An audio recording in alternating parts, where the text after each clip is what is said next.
Bonjour, donc je m'appelle Marion Tamic et je suis consultante en cybersécurité au sein de l'équipe conseil d'Atos Cybersecurity Service France.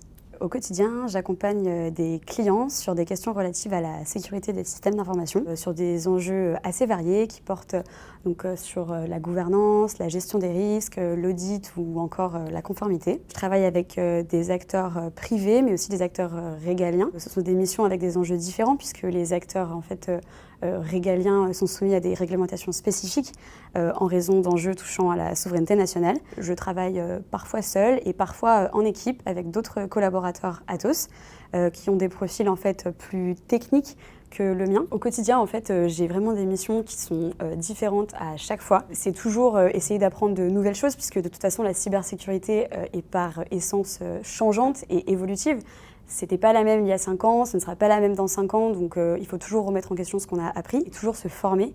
Et l'avantage avec Atos, c'est qu'on a accès à un large panel de formations qui nous donne accès à des certifications qui nous permettent de justifier de certaines compétences auprès de clients. Et après, pour notre vie professionnelle future, c'est toujours bien d'avoir ces certifications-là. Au quotidien, je travaille aussi sur plusieurs missions en parallèle. Là, par exemple, la dernière équipe que j'ai rejointe travaille sur la stratégie et la gestion de la sécurité informatique des Jeux Olympiques et Paralympiques. Parce qu'il faut savoir que Atos est partenaire informatique mondial du Comité international olympique depuis 20 ans et fournit les applications critiques comme la diffusion des résultats en temps réel ou la gestion des accréditations. Donc forcément, ce genre de mission est très intéressante pour moi. Je pense que pour être un bon consultant, il faut avoir à la fois des hard skills et des soft skills. Bien évidemment, il faut savoir proposer des solutions adaptées aux besoins du client, comprendre aussi bien évidemment ses besoins qui sont d'ailleurs assez changeants. Souvent, quand on commence une mission, les besoins du client ne sont pas les mêmes qu'à la fin, donc il faut savoir raisonner en mode agile.